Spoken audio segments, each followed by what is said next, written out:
What's up, guys, and welcome to this new series of mine called Behind the Kit. The idea basically is that we're going to take some pretty cool drummers, we're going to talk to them a bit. There's not so much going to be playing happening, it's more going to be talking and getting to know them and showing that these guys, they're just human beings like the rest of us, and to be honest, they're pretty cool human beings as well.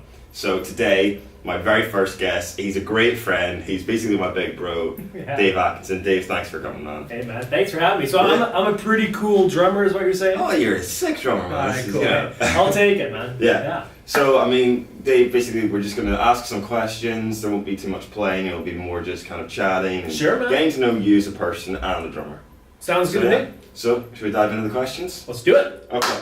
So, I mean, basic question. Okay. What got you into the drums? Like, how did it all begin? How did it all begin for me? Okay, well, I was brought up going to church every Sunday, and I remember when I was sitting down in the pew, I was just getting bored, and I was looking at all these musicians on stage, and I was just drawn to them on stage playing.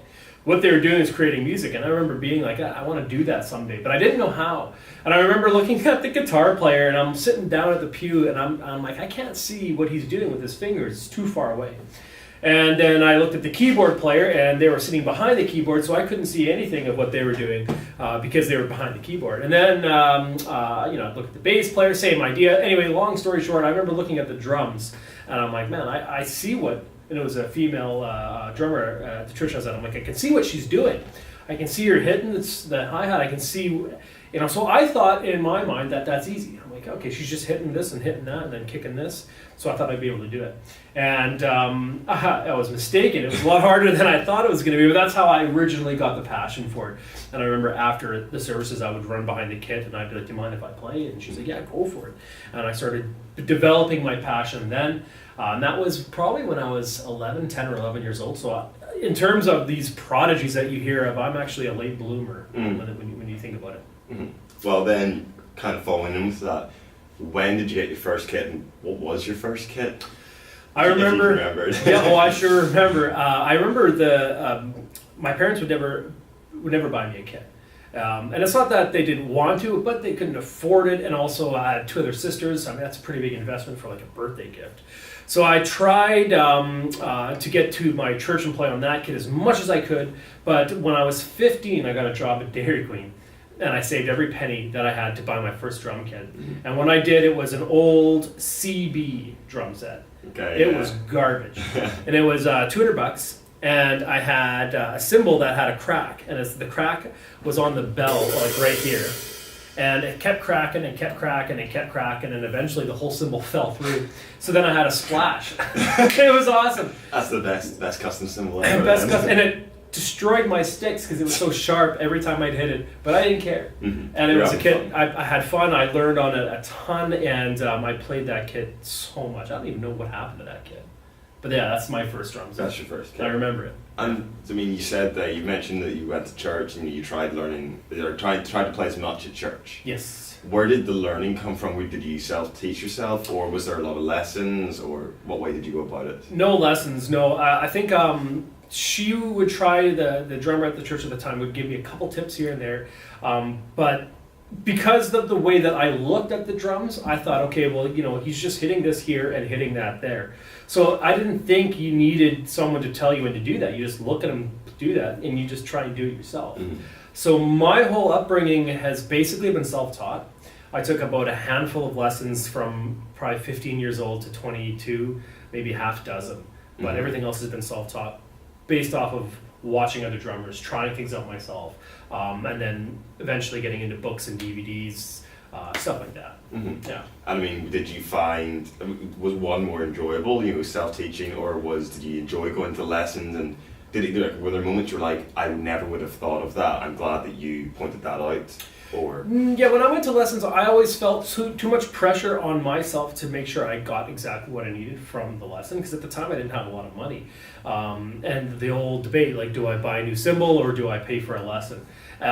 So whenever I would go and take a lesson, they weren't consistent. So it was like an instructor that would be like, okay, well, what do you want me to teach you? Because if you're going consistently, they can develop a sense of where you're at, and they can develop a curriculum and a plan. But for me, because I was doing it sporadic. Whenever I would go to an instructor, they'd be like, "What do you want to learn?" And then I felt too much pressure to think, "Okay, well, maybe I should learn this. Well, what am I doing wrong?" And now that I'm a teacher, I can understand that approach, and I can understand the student's perspective and the teacher's perspective. So I really didn't enjoy lessons that much. I preferred to watch and practice myself, and I found the joy in the journey of progressing as a drummer rather than just finding solutions to things. I like to figure out my own solutions. And stuff. And I mean, on the flip side of that, then I guess from being taught, which did you have more fun doing? I mean, now and as you were progressing, because obviously now you have a huge role within Drumeo. I mean, and Drumeo is the biggest online education system for drums. Yeah, I would say it's close to. Close to, if not, yes. And for you now, I mean, I know when we've chatted before, you say you don't have a lot of time to play and practice. Which do you actually enjoy more? Do you enjoy teaching the lessons or playing, or are they just completely two different things? Yeah, they're two totally different animals. I wouldn't even say what I do. Teaching here is one thing, but what I do the most here at Drumeo is producing lessons and mentoring students, and I really enjoy that. But nothing is going to replace performing. I am a performer through and through. That's what I enjoy the most. When I can get on stage, I feel like that's where I can finally express myself, and I build off of the energy of the crowd. And I talk to a lot of different drummers, as you know, and a lot of drummers have different things that they enjoy and different things that they love about it. Some love teaching, some love recording. I'm not a good recorder. I don't really like recording, but I know that. I think it's because when I was brought up, I would play every Sunday improv at church. You know, throw me on the kit, maybe an hour warm up, and then we're live, I guess you could say. So that was something that I really got used to, and I enjoyed it. And open jams, hanging out with friends, playing music with them, playing in different bands, subbing for gigs. That's what I enjoyed the most. But yeah, I don't have nearly as much time to practice and do that anymore because priorities shift. Well, I mean, okay, so I just mentioned Drumeo. Could you tell everyone how you got involved in Drumeo? Because you've told me the story, yeah. But I think everyone else would be good for everyone to know. Sure, yeah. Well, Drumeo is not a new thing. I've been with Jared for about 11 years now. In fact, yes, it's 11 years, almost to the day. And when we started, it was literally in Jared's basement. And I don't know if you guys all remember MSN Messenger. Those are the old days where there wasn't Facebook and all that. And he messaged me on there one day, and he said, "Hey Dave, do you want to come and work for me? I'm going to do some website." And I had no idea what he was doing. He was selling DVDs. He had a drum roll out at the time. But I'm like, at that time too, I had a great job. I was in a union working in a nice factory, getting great money for 18 years old, I think it was, or 19 or something like that. And it was a really hard decision to leave, going on a risky business that you didn't even know what it was about. All I knew is that I was young and it seemed like a good idea. So I did it, and I'm now part owner of Drumeo. I've been with Jared since basically the beginning, and that's how I started, though. It was literally because I had known Jared from a band that he played in, and I would go and watch him all the time. So he knew me, I knew him. Basically, it was an MSN message. He's like, or MSN message, I think it's called. Yeah. It's so long ago, I can't remember, man. But that's how it originally came to be. And when that was all starting, was there a point, did you think at the start it would evolve into this, or did you have doubts about it? I mean, what kind of were your feelings at the start? Here's the thing is, you always have those goals in mind, and I never thought that they wouldn't happen. But when they did happen, I didn't believe that they were happening. Yeah. If that makes sense. In my mind, I always this is our goal. And I think as we started progressing, every kind of goal that we had and everything we wanted to do, we would actually do it. And from the early days when we had, this is what we want to create, this is what we want to put out, and then I would just see it happen. That's when I started getting a little bit more confidence. So when we would set goals, that we would be able to hit them. But yeah, even to this day, people come up and say, "Oh, I know Drumeo. I go on vacation somewhere in India, or they know me from Drumeo," and I still don't believe it. But at the same time, I always kind of knew, or I had confidence that we would get there. Yeah, if that makes sense. Yeah. And if you could just quickly, I mean, you mentioned it briefly. Could you just explain to everyone what your role is within Drumeo as well? Sure. I'm a jack of all trades. I've done everything from video editing to customer support to sales to even some web design stuff. But my main role here is community management. Now I've finally found my place. I do all the production for all community management and content producers. So I manage all the members who are a part of the Drumeo. I do a lot of support, mentoring with the students. I host all the lessons. I bring out artists. You do a lot of lesson planning and Tons making of sure lesson lessons are going through. Because I mean, I was here and I remember you'd be getting me to write stuff, and then you'd be checking it and being like, okay, actually no, I think we need to change this kind of stuff. Yeah, a lot. Almost every lesson that comes out through our channel is produced by me. In some vein, whether it's writing the lesson and having an instructor teach it, or getting their information and helping organize their thoughts and stuff. Okay. So just going to move slightly away from Drumeo now. Alright. Do you have like any particular drumming memory that actually just stands out? Like either it was a favorite or a terrible memory. Like, is there one that when someone says to you, "What's your favorite drumming memory?" It's there. Oh man, there's so many. There's a couple of ones going back to Drumeo where I'm sitting beside idols that I grew up watching time and time and time again.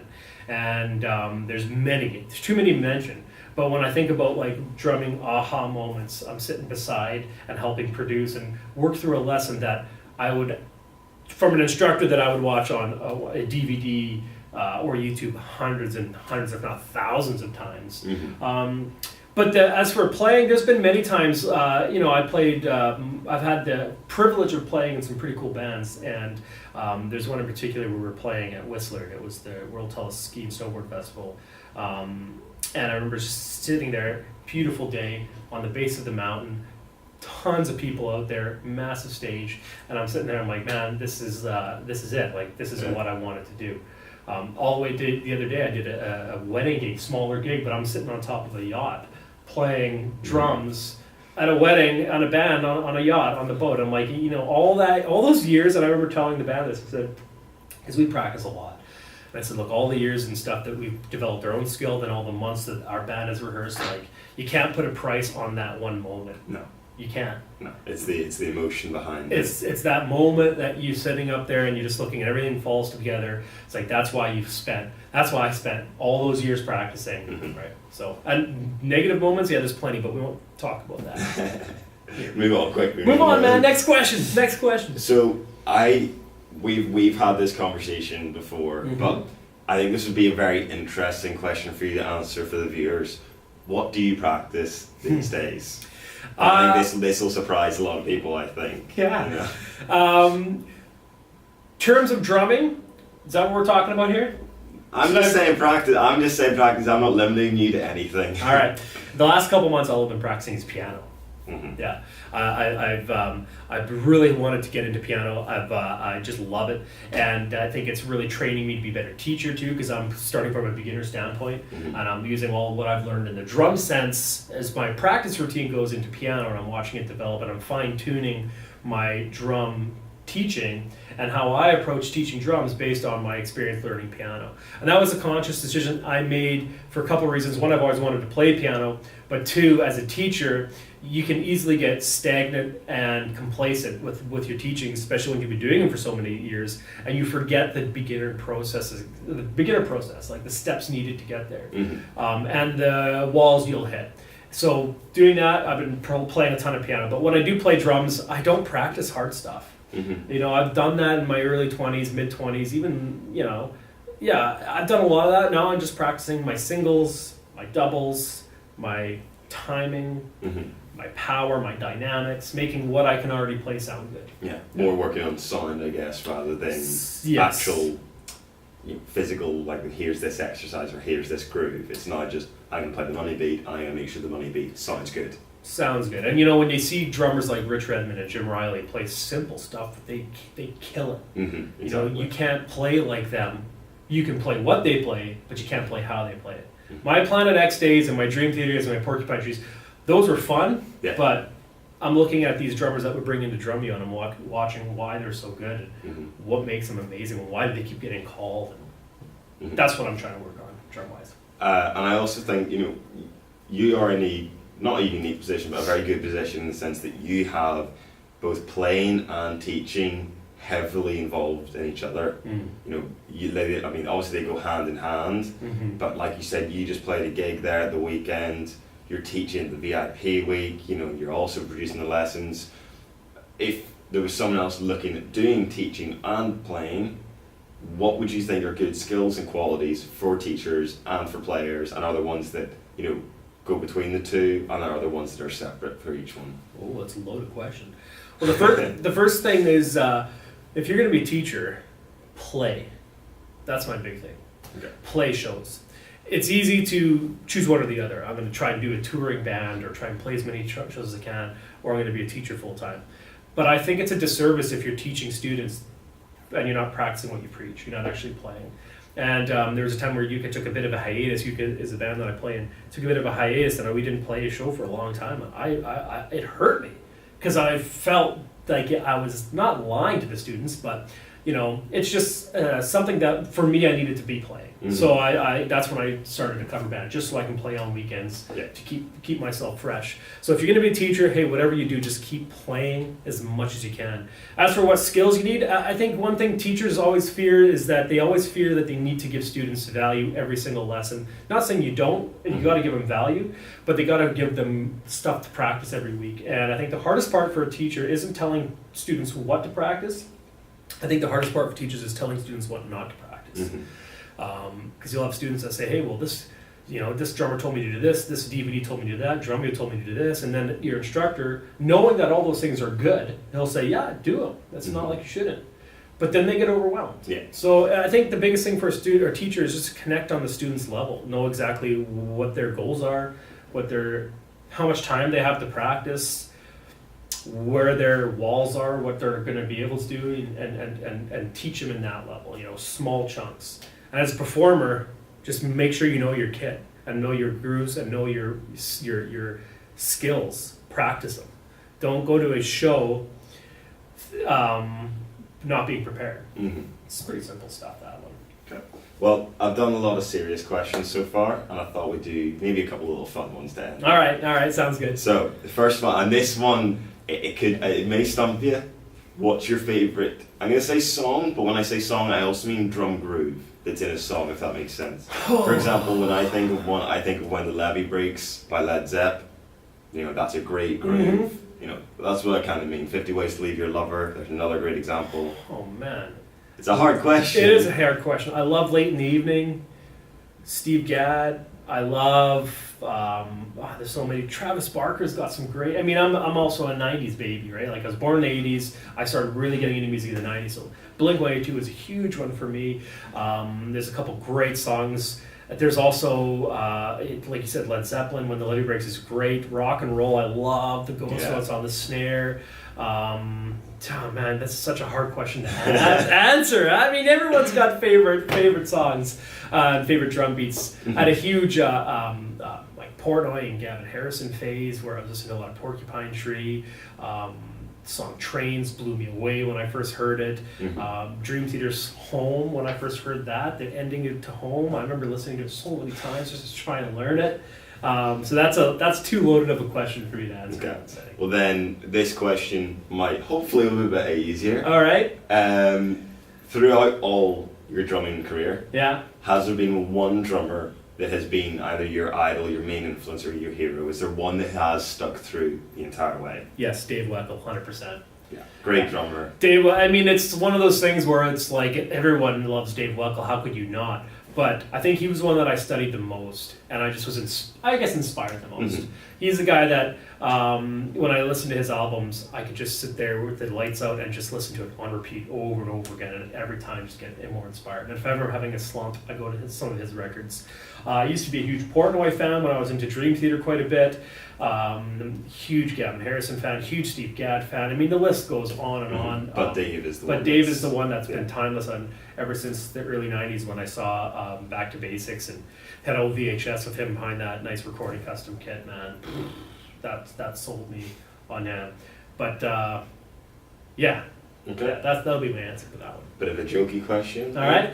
What's your favorite? Do you have a favorite cymbal or a snare? Or one for each if you can. Cymbal, I've fallen in love with Paiste's 602 series, man. Those modern essentials, they're so good. They do. I mean, they sound amazing. We've tried them here at Drumeo, and they are incredible. And the one thing that's cool about my position is we have almost one of everything that's ever been created, and I've heard them all played by the world's best drummers. So it's easy for me to gravitate towards one because you can hear them at their peak performance, I guess. And all of them are great. Like, there's not one that I really hate, but I just love the versatility, the brightness, but still the edge that those 602s have. I've just never really wanted to play anything else. And then for snares? Snares, here's the thing, man. I'm the least picky drummer there is. Because we have a different kit in here almost every week on Drumeo, I play every kit, and I really could care less. But I have to say, I've got a really cooking Dunette snare. Titanium shell with a trusted art. Beautiful. That's one of my favorites. Well, Ron makes phenomenal snares. Makes phenomenal snares for a reason. You know, they're not cheap, but there's a reason why, and the reason why they're so demanding, or they're in such demand. But in fact, there's one right here on this kit right now. Yeah, exactly. But, got to play on it earlier, and I can tell, say firsthand, it's a pretty cool snare. Yeah, it hits you right in the soul. Oh, yeah. Right? Okay, then I literally only have one last question. All right. And it's... No, I will not go out with you, Ali. You've already asked me that like 8 or 9 times. They don't have to know that, Dave. No, now you know, this guy. Okay, what's the last question? What are your personal goals, maybe your business goals for the future, near and far future? Sure. Well, our goal with Drumeo, and I know it's ambitious, but it's something that we've always had in our back pocket. What we always wanted to do is reach every drummer in some level. It doesn't have to be we have to get a member, every single drummer has to be a member. No, I just want to reach every drummer and speak to them in some way, offer them some sort of inspiration or anything, education or whatever. And that sounds cheesy, but it's legit, and I think that's something that we've had since the very beginning. I remember the first time I met with Jared, and that's one of the things we talked about. So that's kind of our goal with Drumeo, and because I'm so invested into it, it's basically I live and breathe and bleed Drumeo. So that's my personal goal as well, not just business goal. As a drummer myself, I'm happy where I'm at. I want to keep pushing, but I want to be more of a versatile musician rather than just a drummer. Yeah, so now you're working on the piano and... I've always been a guitar player too, be it piano and bass or something that I'm practicing a lot more of. It's like having fun with music. I used to have that want to be a rock star phase, kind of past that now, and I just want to have fun playing music. And be able Which is, I think, is one of the most important things that, a lot of musicians, not just drummers, we get hung up on this whole thing of we've got to be the best, we've got to be improving, there's always like push, and sometimes it's just got to sit back, enjoy the moment and have fun. If you can't smile at least once a week behind the kit, you're doing something wrong. Yeah. Well, Dave, thank you very much for answering these questions. I hope you guys learned a bit more, about Mr. Atkinson here. Check Dave out. There'll be links to all of Dave's stuff in the description. There'll also be a link down the Drumeo where you can check it out. And I'll do a bit of a plug for you guys, because if you guys don't know what Drumeo is, you've got to check it out. And they do a great thing where you have a 90-day free trial, right? 90-day free trial? 90-day free trial. Guys, check it out. I'm also here for the Drumeo Edge members watching this. I'm here on the Drumeo VIP week, which is one of the best experiences that I can ever recommend to someone. You're too kind. One of the best drumming experiences ever. The guys here, they know their stuff through and through. They know how to run the show. They know how to do everything. So there'll also be links to that down there. And awesome. I guess all it is to say goodbye and thank you once again, Dave, for answering these questions. Thanks, everyone. I hope you guys got something from this. And hey, if you don't want to subscribe to Drumeo, that's totally cool. But just follow us on Facebook, follow us on YouTube, and follow this guy. You probably are if you're watching this video. But if you're not, subscribe to this guy and like him, because Ali has been one of our students and members for years. This isn't the first time you've been at VIP. No, and I've watched you grow quite a bit, and not just in your skill as a drummer, but also your maturity as a musician, which is really cool to see. So I'm gonna keep following you, and just keep wearing that Sprite shirt, buddy. Yeah, the Sprite t-shirt. Everyone knows the Sprite t-shirt. Cheers. See you guys.